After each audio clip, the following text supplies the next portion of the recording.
আরাম ও বলতে এক যা তুই নাউজুবিল্লাহ বুট পাইবার লেগে ঠিক আরেকজন বুট পাইবার লেগে রোজা ফুজা কই নাউজুবিল্লাহ হিমগাল যারা বুট পাওয়ার আশায় ইসলাম বিকৃত করছেন, যারা মাদ্রাসার বিরুদ্ধে কথা বলছেন, যারা ভোট পাওয়ার আশায় বলছেন নামাজ পড়লে জান্নাতে যাওয়া যায়, কোরআনে কোথাও পাইছি না, এই সমস্ত বক্তব্য যদি বন্ধ না করেন তাহলে স্বপ্নে দেখে মুত্তে খেতা ভিজাইতে পারবেন, কোন সফল হবেন না, ভরাডুবি হবে আপনাদের। ঠিক আনসার হিসেবে ওয়াজ একটা উঠলে গেছে গা ডাহাত নরদানি করতে। আমরা বাংলাদেশে কতজন স্বপ্ন দেখি খেলা, আমরাও তো স্বপ্ন দেখছি, বিছনাথ ঘুমায় রাত্রে দেখতাম কি সুন্দর বর্তন বাথরুম আর টাইলস করা, কি সুন্দর পরিষ্কার কমেট, বইয়া সুর করে পেশাব করতেছি। হঠাৎ যখন ঘুম ভেঙেছে গা, ও মা দেখছি বাথরুমে পেশাব করতেছি, ঘুম ভাঙছে পরে দিয়ে মুত্তে খেতে বেজে গেছি। আমরা দেশে এইরকম স্বপ্নে দেয় এখন মুত্তে খেতে বেজাই পারবো, কিচ্ছু করতে পারতো না, কারণ এটা সদা পরীক্ষিত। এই দেশে কেউ যদি ইসলাম কায়েম করার স্বপ্ন দেখে, দেওবন্দওয়ালাদেরকে কওমিওয়ালাদেরকে মাইনাস করে এই দেশে কেউ ইসলাম কায়েম করতে পারবে না। ঠিক এটা আপনারা বেকিন রাখতে হবে, বিশ্বাস রাখতে হবে, কারণ দেওবন্দি ধারার কওমিওয়ালারা এই দেশে সঠিক ইসলামের হেফাজত করে যাচ্ছে। জোরে বলেন ঠিক না বেটি? ঠিক আমরা কখনো এই কথা বলতে পারবো না রোজার পূজা একই জিনিস। আমরা এগুলো হিন্দুরা পূজা করে, রাষ্ট্রীয় অধিকার, নাগরিক অধিকার, হেরাটা হেরা করো। আমরা তোরার পূজা তোরা, আমরা নামাজ আমরা, তোমাদের ভক্তি তোমরা। হ্যাঁ, তোমাদের পূজায় যদি কেউ ডিস্টার্ব করে, নিরাপত্তা বিঘ্ন ঘটায়, আমরা সরকারকে বাধ্য করব নিরাপত্তা কায়েম যেন করে, এটা আমরা করব, চাপ সৃষ্টি করব। আর কোনো সময় যদি সরকার না থাকে তাহলে আমাদের ছেলেপেলেরাই তোমাদের পূজা মণ্ডপের, তোমাদের মন্দিরে নিরাপত্তা দেবে, যার দৃষ্টান্ত বাংলাদেশে আছে 5 আগস্টের পরে। জোরে বলেন ঠিক না? ঠিক কিন্তু এখন উদার হইতে হইতে আর উস নাই। এখন একবারে যদি বউরে মহব্বত করতে করতে করতে বউরে কই, আহা তুমি আমার আম্মা, শেষ বউ থাকবো নি, জি না কথা কর না। জি না উদার হইতে হইতে করু যার বুঝাই কই, নাউজুবিল্লাহ কর না আপনারা। নাউজুবিল্লাহ মিন যালিক।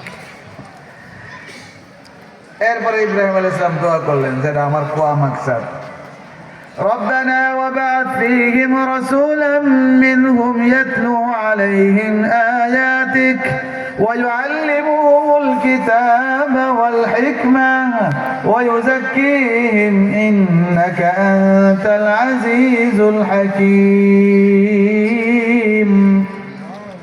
الله رب العالمين قرآن উল্লেখ করে দিয়েছেন।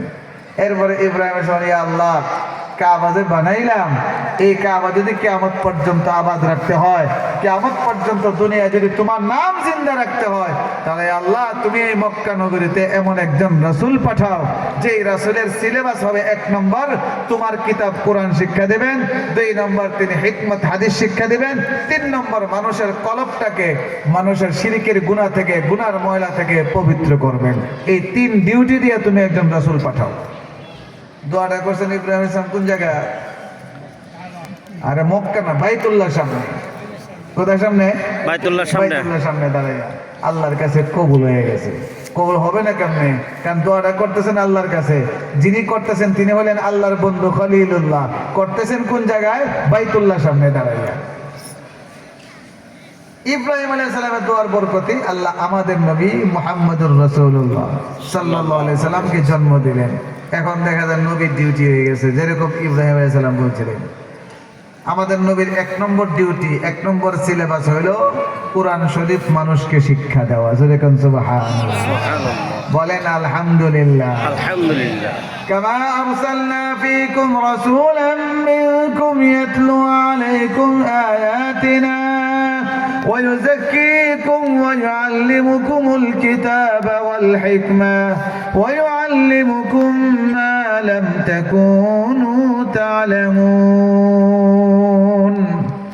সূরা বাকারাতে 2 নম্বর পারায় আল্লাহ বলতেছেন, হে মক্কাবাসী, তোমাদের মধ্যে থেকে আমি তোমাদের মাঝে রাসূল পাঠাইছি, যে রাসূলের 1 নম্বরের ডিউটি হলো তিনি তোমাদেরকে আমার কিতাব শিক্ষা দেন। বলেন কার কিতাব? আল্লাহ। আল্লাহর কিতাবের নাম কি?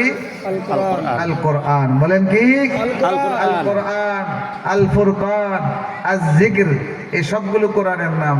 আল কিতাব কোরআনের নাম, আল কোরআন কোরআনের নাম, তারপরে আজ যিকর কোরআনের নাম, আল ফুরকান এটাও কোরআনের নাম। এখন নবী যখন ডিউটি করতে শুরু করলেন, পবিত্র কোরআন মানুষদেরকে শোনান। এখন কোরআন কি কয়? কয় আর দেবদেবীর পূজা চলবে না, এক আল্লাহর ইবাদত করতে হবে। এই কথা শুনে মক্কার মানুষ তেলে বেগুনে জ্বলে উঠছে।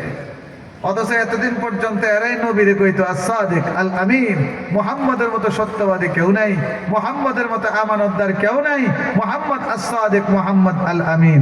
এখন যেই মাত্র কোরআনের দাওয়াত দিতে শুরু করলেন, এখন কয় মুহাম্মদ আমরা তো বিশ্বাস নিশ্চিত তুমি পাগল। নাউজুবিল্লাহ। নবী কি কয়? পাগল। আমরা নবী পাগল না। কথা কই না? না। আমরা নবী পাগল না। না, যারা নবীরে চিনছে না এরা পাগল। এরা পাগল। এইদি পাগল। নবীরা কোনো সময় পাগল না, নবীরা ব্রেন থাকে সব থেকে স্বচ্ছ। হযরত ঈসা আলাইহিস সালাতু ওয়াস সালামের বয়স যখন 5 বছর, কত বছর? 5 বছর। 5 বছর। মরিয়ম তো তখন হয়তো খেয়াল নাই যে উনি ভবিষ্যতে নবী হবেন। এখন বাচ্চারা 5 বছর বয়স হলে মায়েরা বাবারা লেখাপড়ার জন্য পাঠায়। তো মরিয়ম ঈসা আলাইহিস সালামের আম্মা ঈসা নবীরও পাঠাইছেন এক উস্তাদের কাছে পড়বার লাগে। উস্তাদেরও খবর নাই কারে পড়াবার লেগে বসে। আসলে তো নবীদের উস্তাদ হওয়ার মতো যোগ্যতা কোনো মানুষের দুনিয়াতে নেই, কোনো নবীরই নেই। আমাদের নবীর দুনিয়াতে কোনো উস্তাদ আছে? নাই। এখন ঈসা আলাইহিস সালাম যে বইছেন, মা পাঠাইছে। এখন হুজুরে ঈসা আলাইহিস সালাম তৈরি একটা পড়ো আলিফ। ছাত্র বয়স কত? 5 বছর। ঈসা আলাইহিস সালাম বলেন আলিফ যে কইতাম, আলিফের অর্থ কি? বয়স কত? উস্তাদে কি আজগুল প্রশ্ন তো আমার কেউ করছে না কোনোদিন। কারণ এগুলো তো হরফ লিখে যায়, এগুলো তো কোনো অর্থ নাই। তাহলে এখন 5 বছরের বাচ্চা ঈসা নবী বলেন যে জিনিসের অর্থ নাই আপনার এটা পড়াবে লিখে কইছে কেটা? উস্তাদ কি কোন ছাত্র লিয়ে বললাম? জীবনে এরকম ফেস হতো আমার বলাইছে নাকি? কারে বাবা যে ফরন লাগে, ফরন লাগে তো অর্থ আছে, মানে এগুলোর তো অর্থ নাই। কিন্তু অর্থ নাইতে ফরন কে লেগে? তাহলে তো আপনার লোক ভালো না। আপনি কেমন উস্তাদ হইলেন যে জিনিসের অর্থ নাই, বেকার জিনিস আপনি পড়ান? আমি কোনো বেকার জিনিস পড়তে রাজি না। উস্তাদে এই ছাত্র করতে গাইল। এখনো বলেন তাহলে আলিফের কি কোনো অর্থ হয় মিয়া? তখন 5 বছরের শিশু ঈসা নবী বলেন অবশ্যই আলিফের অর্থ আছে। সুবহানাল্লাহ। কেন ঈদা লাগছে? বলে আলিফের অর্থ আছে। উস্তাদকে আমি তো জানি না, আপনি জানেন না, এটা আপনার অজ্ঞতা। আলিফের অর্থ আছে। বয়স কত? এখন উস্তাদে কইতে তুমি কও আলিফের কি অর্থ? কইতে গেলে আমি তো এখানে ছাত্র জাগাত বইছি, আমি আলিফের অর্থ কইমু আর ছাত্র জাগাত বইমু, ওইটা হইতে পারে না। আর আপনি আলিফের অর্থ জানেন না আর আপনি উস্তাদের সিরে বই রেছেন, এটাও হয় না। আপনি নাইমা ছাত্র জাগাত আর আমারও উস্তাদের জাগাত দেন। এরপরে যখন ঈসা আলাইহিস সালাম রে উস্তাদের জায়গায় বয়াইছে, সুবহানাল্লাহ, 5 বছরের শিশু বাচ্চা আলিফের এমন এমন ব্যাখ্যা করতেন কল্পনাই করতে পারে নাই কেউ। এই নবীরা বুঝি পাগল। এখানে নবীরে কয় কোরআনের কারণে কয় পাগল। 2 নম্বর আবার ঠাট্টা করে তো মুহাম্মদ তুমি কো তোমার কাছে কোরআন আসে, ফেরেশতা লই আয়। আমরা তো বিশ্বাস হয় না যে ফেরেশতা কোরআন লই আয়, এই ফেরেশতা আপনার কাছে লই আও। ফেরেশতা যদি কয় তাহলে আমরা মানব। আসলে ঠাট্টা করে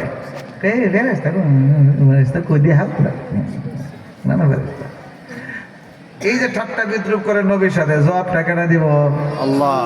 আরে আল্লাহ জুড়ে করে না আপনারা ক্লান্ত হয়ে গেছে। হাত তুলেন সবাই, হাত তুলেন। এক আঙ্গুল দিয়ে, এক আঙ্গুল দিয়ে বলেন আরো জোরে বলেন, আরো জোরে বলেন আল্লাহু আকবার। মাশাআল্লাহ। যে দেশে রোজা পূজা করে আবহাওয়া নষ্ট করে, এই দেশে আল্লাহু আকবার আওয়াজ বাড়াইতে ভগবান কই না, আমরা আল্লাহ কই। ভগবান আরো কি গীতা এটা সব বলে কই, আমরা প্রতিবাদ করি না। আমরা মুসলমানরা বিশ্বাস করি একমাত্র আল্লাহ, একমাত্র আল্লাহ, একমাত্র আল্লাহ। এটা কইলে আর অনেকে যাবে জায়গা কয়দিন আগে, আরে ও কয়দিন আগে শ্রীমঙ্গল আমার মোটরসাইকেল দৌড়ে আটকাইছে, গাড়ি মিশি দিয়া আজকে আপনি বয়ান করছেন। আপনার কিছু মানুষ তো কষ্ট পেয়েছে। আমি বাতিল আকিদার বিরুদ্ধে কইলে কেউ যদি কষ্ট পাইতে, হ্যাঁ বাতিল আকিদার, আপনি কি কষ্ট পেয়েছে? এমন কথা বলেন। কয় কিছু কথা আপনি আওয়ামী লীগের বিরুদ্ধে সাদাবাদের বিরুদ্ধে কিছু কইলেন না, আপনি তো আপনারা খুঁজাই গেছে কইছেন। আমি তো কারণ নাম নইছি না, এখন আপনি যদি খুঁজা নিতে পড়ে যান গেছে তা আপনিও বাতিল, আর কোনো বাতিলের সাথে আমার কোনো আপোষ নাই। আমার জবান চলছে, আমার বাপেরও চলতো, আমারও চলবো। আর আমি যদি মারা যাই, একটা ফিল্ম মারা গেলে আমার হাজারটা ফিল্ম জন্ম নেবে ইনশাআল্লাহ। এই জন্য বেশি বেশি আল্লাহু আকবার আওয়াজটা রুজু করবেন, বলেন আল্লাহু আকবার, বলেন আল্লাহু আকবার। পয়গম্বরের জন্ম লগ্ন থেকে মেধা আল্লাহ খুলে দেন জন্মের পরে। ঈসা আলাইহিস সালামের আব্বা আছেন না, নাই তো? এখন যখন জন্ম হয়েছে, এখন মরিয়াম ঠাট্টা বিদ্রুপ করে এরা কয়, মরিয়াম তুমি হারুনের বই নিয়ে আর কত ভালো মানুষ, তোমার ভাই, তোমার বাপ, তোমার মা, তুমি এটা করতে পারো, জামাই না বাচ্চাইলো করতে। يا أخت هارون ما كان أبوك امرأ سوء وما كانت أمك بغيا فأشارت إليه قالوا كيف نكلم من كان في المهد صبيا قال إني عبد الله الله এই হারুনের বোন, তোমার মা বাপ বালা, তুমি বাচ্চা করতে হইলে। আর আল্লাহ মরিয়মরে বলে দিয়েছেন তুমি কোনো কথা কই না, খালি ইশারা দিয়ে দে। মরিয়মের মুখ বন্ধ। আমরা নবীর এক হাদিস আছে, মান সাকাতা নাজা, যে চুপ থাকে মুক্তি পায়। আর আমরা বর্তমান প্রজন্ম খালি কইয়ালেই তো, ফেসবুকে খালি লিখতে লেখে, যেটা এটি লিখতে, মুরব্বীও মানে না, আল্লাহওয়ালাও মানে না, কিছুই মানে না, যেটা মনে চাই হেরে দালাল বানাইতেছে, হেরে বালা বানাইতেছে। আরে বেটা তুই দালাল চিনস নি? তুই কয়েকটা নামাজ পড়স, আর যার বিরুদ্ধে লিখতেছ যার তো জীবনে তাহাজ্জুদ মিস হয় না, যার মঞ্চের বিরুদ্ধে লিখে। এখন মারিয়াম ইশারা দিয়ে দিয়েছেন ঈসা আলাইহিস সালামের দিকে। হ্যাঁ, অবাক কি ফুলের বাচ্চা। قالوا كيف نكلم من كان في المهد صبيا, যে বাচ্চা কুলে আছে এই বাচ্চার সাথে কেমনে কথা বলবো?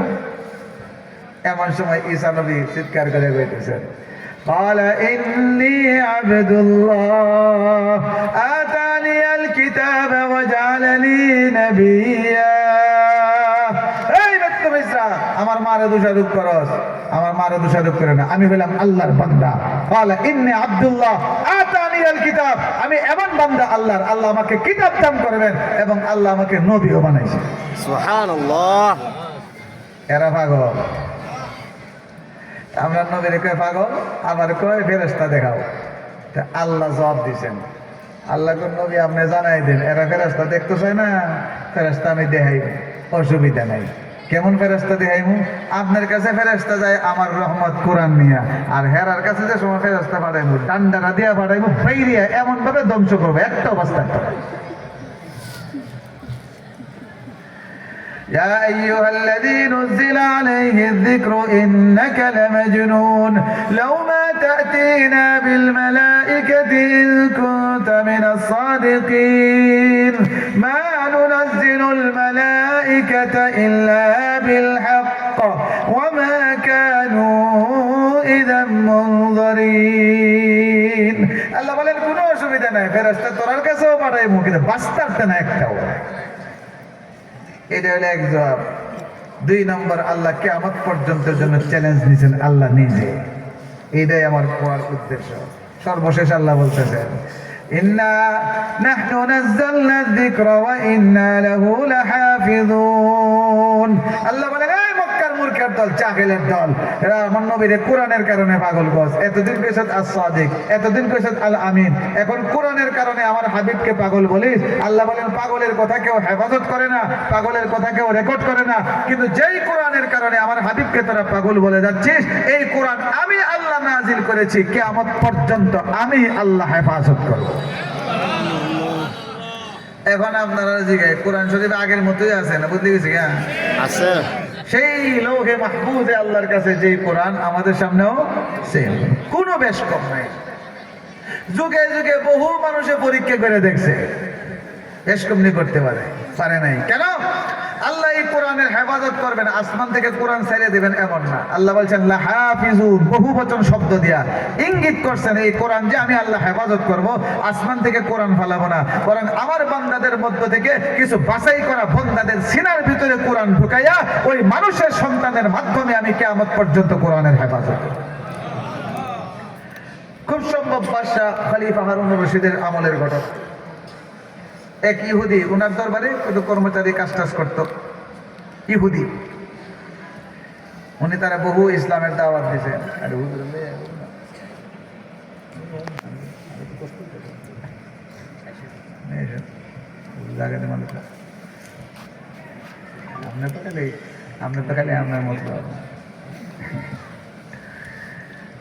আচ্ছা আমি শেষ করে দিচ্ছি। এক ইহুদি চাকরি করতো ওনার দরবারে, উনি বহু দাওয়াত দিয়েছেন তারা, ইসলাম গ্রহণ করো, ইসলাম গ্রহণ করো, ইসলাম গ্রহণ করো। এই ইসলাম গ্রহণ করে না। আরেকবার হঠাৎ করে আয়া কয় খলিফার দরবারে, খলিফা, খলিফা হারুন রশিদ, আমি আজকে থেকে ইসলাম গ্রহণ করলাম, আমি মুসলমান।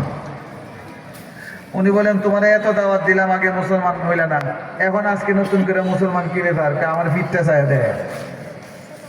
সুবহানাল্লাহ, মাইরা ভাই পাইকারি বাজাইরা ফিডার দাগ, তুই ফিডা খাই ইসলাম গ্রহণ করতেছ। আসলে ফিডা না, আমার একটা পরীক্ষা বাকি ছিল, এই পরীক্ষা করে বুঝছি যে কোরআন সত্য। কি পরীক্ষা? এখানে যে বড় মেলা হয়, এই মেলার মধ্যে আমি নিজে অত্যন্ত ভালো লেখক ছিল সে, আমি তাওরাতের কপি লিখছি উলট পালট কইরা, ইঞ্জিলের কপি বানাইছি উলট পালট কইরা, এগুলো মেলাতে বিক্রি করছি উচ্চ মূল্য দিয়া, সুন্দর লেখা, সবাই উচ্চ মূল্য দিয়ে কিনে লেগে গেছে। তাওরাত বেচলাম, কেউ কোনো প্রতিবাদ করে নাই, সবাই মজা করে কিনে লেগে গেছে। আমি কিন্তু আয়াত উল্টা পাল্টা করছি, এখানে টেহিয়ানো হেয়ানো টেহিয়ানো, ইঞ্জিলও বিক্রি করছি, সবাই দাম দিয়ে কিনে নিয়েছে। ঠিক তেমনি ভাবে আমি কোরআনেরও একটা কপি লিখছি, এখানে আয়াত আমি কিছু উল্টা পাল্টা করছি, আমি উচ্চ মূল্যে বেচা বাড়ি দাইতাম পারছি না, কতকান করে দিয়ে এরা দৌড়াই আমার দৌড়ে ফিরাত তুলছে। হে কমবক্তের বাটপার ইহুদির বাচ্চা, তোরা কে তোমার সাহস দিল? তুই মনে করছো যে আমরা খালি কাগজের কোরআনই পড়ি? এই ইহুদির বাচ্চা, কোরআন যেরকম ভাবে আমাদের সামনে কাগজে থাকে, ঠিক তেমনি ভাবে আমাদের সন্তানদের সিনার ভিতরেও কোরআন আছে। কাজে তুই কাগজের কোরআন পরিবর্তন করতে পারবি, আমাদের বাচ্চাদের সিনার কোরআন পরিবর্তন করবে না। তুই বাটপারি করিতে শিখছস। তখন ফিরা ওরা খায় ভাই, এই পাটপারি করা আমার উদ্দেশ্য না, আমার উদ্দেশ্য ছিল পরীক্ষা করা যে তাওরাত বিকৃত করে কেউ ধরতে পারে নাই, ইনজিল বিকৃত করলাম কেউ ধরতে পারে নাই, কোরআন যদি সত্য হয় আর আমি যদি বিকৃত করি অবশ্যই মানুষ ধরতে পারবে। আজকে তোমাদের সন্তানরা তোমরা ধরতে পারছো, এতে বিশ্বাস হয়ে গেছে কোরআন সত্য, আমি আজ থেকে মুসলমান। এই কোরআনের হেফাজতটা আল্লাহ সরাসরি করতেছেন না মানুষ দিয়া? আরো যদি কই দেয়া, যে মানুষদের মাধ্যমে আল্লাহ কোরআনের হেফাজত করতেছেন এরা কোরআনের সৈনিক, এই সমস্ত মাদ্রাসায় তৈরি হয়। কাজে এই মাদ্রাসাগুলোর সাথে আপনারা আছেন তো ইনশাআল্লাহ? আমরা দেখতে পাচ্ছি আমাদের মঞ্চ আলোকিত করবেন এখন বাংলাদেশের প্রথিতযশা আলেম, বহুত বড় মুহাদ্দিস শেখুল হাদিস হযরত আল্লামা ডক্টর মুশতাক আহমদ সাহেব দামাত বারাকাতুহু। আপনাদের